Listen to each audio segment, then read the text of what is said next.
Gold trusted gold buyers. మీరు తాకట్టు పెట్టిన బంగారాన్ని విడిపించి ఈ రోజు ఉన్న మార్కెట్ ధరకు కొనబడను. తీసుకోను కట్టుకో ఎలాంటి ఫ్రెండ్షిప్ ఎన్నో అలాంటివి ఎన్నో.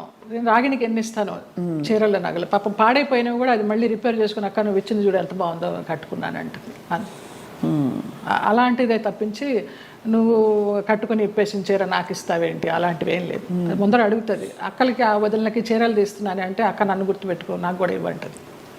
అలా చాలా మందికి ఇచ్చిన సందర్భాలు ఉన్నాయి. సో 90వ దశకం ఆరంభంలో మీకు మ్యారేజ్ ఫెయిల్ అయిన తర్వాత దాదాపు మీరు ఒంటరి ప్రయాణమే. ఒంటరి ప్రయాణం. అమ్మ నాన్న వాళ్ళు? అమ్మ నాన్న 99లో అమ్మ పోయింది, 2005లో నాన్న పోయారు. తర్వాత 2003లో నేను హైదరాబాద్ షిఫ్ట్ అయ్యాను. ఇంకా అక్కడ ఉన్న ఒక ఇల్లు అమ్మేసి అక్కల అన్నలు అందరూ వేరే వేరే కాపురాలు పెట్టేసుకున్నారు. ఆ డబ్బుతో ఇక్కడికి వచ్చి నేను మధురానగర్లో చలపతిరావు గారు చెప్పి ఆయన ఉండే ఫ్లాట్స్లోనే పైన పెంట్ హౌస్ కొనుక్కున్నాను. ఓరిని బ్రహ్మ బంగారం గాను ఏవిఎస్ గారి సినిమా షూటింగ్ అప్పుడు. నీకు ఆఫర్స్ ఉంటాయో లేవో తర్వాత విషయము, ఆత్మీయులందరూ ఇక్కడ ఉన్నాం కదా వచ్చేసే అన్నారు. అలాగే వచ్చేసాను. మూవీ ఆఫర్స్ కోసం రాలేదు నేను. వచ్చాను చిన్న చిత్తగా చేస్తూ వచ్చాను. 2007లో చిట్టిబాబు గారు మన రాజబాబు గారు తమ్ముడు వాళ్ళు ల్యాండ్ ఓనర్స్, ఈ ల్యాండ్ ఓనర్స్ ఇక్కడ కడుతున్నారు బాగుంది చూడు అనేసి అంటే వచ్చాను, నచ్చింది, వాస్తు అది బాగుంది, కొనేసుకున్నాను. ఇంకా 2007 నుంచి ఇక్కడే. చాలా అద్భుతంగా మెయింటైన్ చేస్తున్నారు మీరు. అంటే ఎక్కడ కూడా ఇది పాత అపార్ట్మెంట్ కొత్త అపార్ట్మెంట్ లాగే అనిపిస్తుంది. మోడల్ అండ్ అలాగే ఇంటీరియర్స్ చేయించడం. ఇంటీరియర్స్ అంతా మీ టేస్టేనా? అబ్బాయి నాకు అసలు టేస్ట్ అనేదే లేదు. అయ్యో అంత గుడ్డెద్దు చేలో పడ్డట్టేనమ్మా. ఏదో చేసుకుంటాము, అందరూ వచ్చి బాగుంది అంటారు. దానికోసం టైం వెచ్చించి ఇది చేస్తే ఎలా ఉంటుంది, ఇది చేస్తే ఎలా ఉంటుంది, ఆ థాట్ లేదు, ఆ ఓపిక లేదు. సో అలా మరి జీవితం అలా నడుస్తూ మీరు వచ్చారు. మధ్యలో మీరు శరత్ బాబు గారు ఒక అది మనసు బంధం అని చెప్పచ్చా? మనసు బంధమే. నేను బాగా అనుకున్నాను, ఆయన కొంచెం అనుకుని వదిలేశారు. ఇప్పుడు ఆయన ఉన్నా కూడా చెప్పేదాన్నేమో, లేరు కాబట్టి ఇంకా ఫ్రాంక్గా చెప్తాను. ఆయనతోనే యాత్రలన్నీ చేశాను. మహానుభావుడు దేవుడు నాకు ఒక గైడ్ని పంపించాడు అనుకున్నాను, లేకపోతే నేను అన్ని యాత్రలు చేసేదాన్ని. చాలా చాలా మంచి వ్యక్తి, అందులో ఏమీ సందేహం లేదు. ఒకరి రూపాయి తినరు, ఒకరికి పెట్టరు. ఆయన ఫ్యామిలీ వరకు ఆయన చూసుకుంటారు కానివ్వండి, అది లేదు, ఆ గుణం లేదు. ఆ టైంలో మిమ్మల్ని వివాహం చేసుకునే టైంలో కొంతమంది ఇండస్ట్రీ ప్రముఖులే ఆపారు ఆయన్ని, లేకపోతే మీ ఇద్దరు తెలుసు పెళ్ళయి సెటిల్ అయ్యేవారు కూడా అన్నారు అంట. నిజం. చాలా ఆలోచనలు చేశాము, ఒక బిడ్డను కూడా కందామని ఆలోచన చేశాము, దానికి అన్ని ప్లానింగ్స్ వేసుకున్నాము. తర్వాత ఆయన ఆలోచిస్తూ ఉంటారు, సంవత్సరాల తరబడి ఆలోచిస్తూ ఉంటారు. ఒక విషయం చెప్తే ఒక 100 రకాలుగా ఆలోచించి, లలిత ఇలా వద్దేమో అలా వద్దేమో, మనం ఎవరన్నా కానీ వాళ్ళు మన ఇద్దరం పోయామనుకో అమ్మాయిని ఆస్తి కోసం ఏమన్నా చేస్తారేమో, ఇలాగంతా కూడా చెప్పేవారు. నేను చాలా ఫ్రాంక్గా ఫస్ట్ టైం చెప్తున్నాను. నేను వాళ్ళ ఫ్యామిలీ మెంబర్స్ నేనేమి లెక్క చేసేది లేదు. వాళ్ళ ఫ్యామిలీ మెంబర్స్లో ఒక తమ్ముడు నాతో చాలా క్లోజ్గా ఉంటాడు, ఒక తమ్ముడు ఫ్యామిలీ. ఇప్పుడు కూడా వారి అబ్బాయి మీతో టచ్లో ఉన్నాడు ఉన్నాడు అని అంటారు. అంటే పిల్లలాగానే. ఎక్కడ మిమ్మల్ని ఒక శత్రువుగా చూడలేదు కుటుంబానికి? లేదు లేదు. కుటుంబానికంటే వారి కుటుంబానికి, వారి కుటుంబంలో ఎవరికి నేను పెద్ద తెలీదు, మా మధ్య ఏం జరిగిందని కూడా ఎవరికి తెలియదు. ఈ తమ్ముడు గారి ఫ్యామిలీకి తప్పించి వాళ్ళకు కూడా అంతంతే పైపైనే. నాకు ఆయనకి పరిచయం ఉందనే తప్పించి కొంచెం డీప్గా వెళ్ళామనేది తెలియదు. మీరు రమాప్రభ గారితో చాలా క్లోజ్ కదా ఒక టైంలో. రమాప్రభ గారు శరత్ బాబు గారిని చాలా విమర్శించేవారు, చాలా ఇంటర్వ్యూలో బహిరంగంగా తిట్టారు. ఎందుకు మీ దృష్టిలో ఎందుకు ఇంత మంచి వ్యక్తి అని మీరు చెప్తున్నారు? మీ మనసుతో చూస్తే అవును కదా కరెక్ట్ అనిపిస్తుంది. ఎందుకంటే మీరు ఎవరిని అసలు మిమ్మల్ని హాని చేసిన వాళ్ళనే మీరు జడ్జి చేయని వ్యక్తి.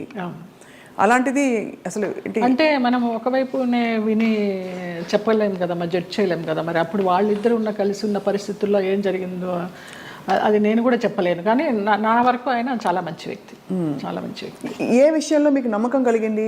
ఫర్ ఎగ్జాంపుల్ అంటే మీరు చూసిన అనుభవాల్ని బట్టి మనని ఇతను హింసించడు, మన డబ్బులు తీసుకోడు, లేదు వేరే విధంగా వేధించడు, కంట్రోల్ చేయడు, ఇలా రకరకాల కేటగిరీల్లో మనం తిన్న దెబ్బల్ని బట్టి ఆ విషయంలో మనకు నమ్మకం కలుగుతుంది.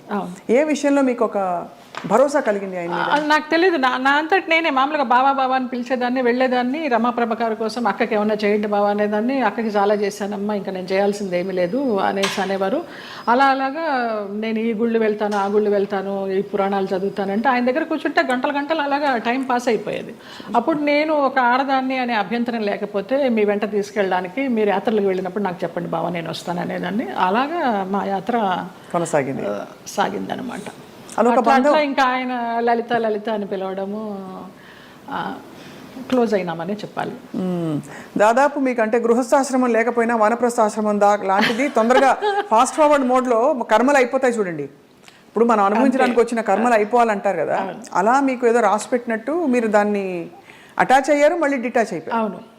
ఆయన ఒక విషయంలో బాధపడుతున్నప్పుడు ఈ చిట్టిబాబు గారు వాళ్ళే చెప్పారు, పోనీలే నీకు భగవంతుడు ఆయన్ని గైడ్ కింద పంపించాడు నువ్వు యాత్రలు చేయడానికి, ఆయన పోయినప్పుడు బాధపడితే మంచి వ్యక్తి వెళ్ళిపోయారు అనేసి అన్నారు. ఇంకా అప్పటితో ఆ ఆలోచన కూడా లేదు. ఇంకా వెళ్ళాను, హాస్పిటల్కి వెళ్ళేదాన్ని, చూసేదాన్ని, అసలు మన సృహలోనే లేరు. లాస్ట్ ఇయర్ February 14th నాడు వ్యాలంటైన్స్ డే నాడు హాస్పిటలైజ్డ్ అయిన మనిషి May 21st నాడు పోయినారు. చూడలేకపోయారు కదా?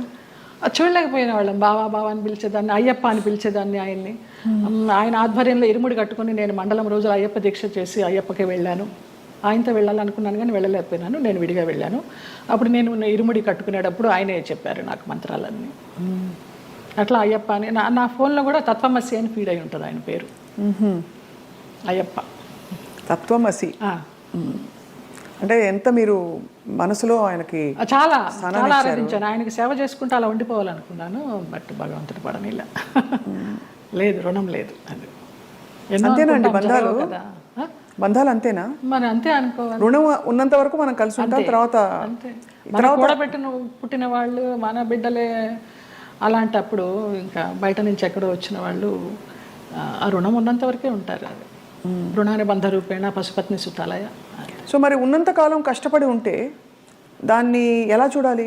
రుణం ఉంది కాబట్టి నాకు కష్టాలు పెట్టాడు, కష్టాలు పడదాం అనుకోవాలా, లేకపోతే? అంతే, పడాలి. కష్టాలని భరించే శక్తిని ఇవ్వమని కోరుకుంటా నేను. నువ్వు కష్టాలను ఇచ్చావు, భరించే శక్తి నువ్వు, అదే కోరుకుంటా ఎప్పుడు.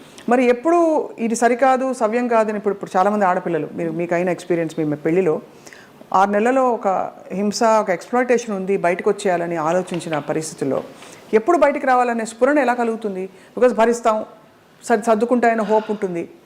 ఆ స్ఫురణ ఏం చెప్పిన మాట వినాలని మీ గైడెన్స్ అడుగుతున్నా. మీరు డైరెక్ట్గా పడ్డ వ్యక్తి కాబట్టి మీకు అర్థమైంది కదా ప్రశ్న. అది మన రాతలో ఉంటుంది, ఏదో అదృశ్యవాణి చెప్తుంది మనకి, భరించావు చాలు, ఇంకా ఇది చెయ్యి ఇది చెయ్యి అని గైడెన్స్ వచ్చేస్తుంది అని. నాకు బ్లైండ్గా వెళ్తాను నేను, అంతే.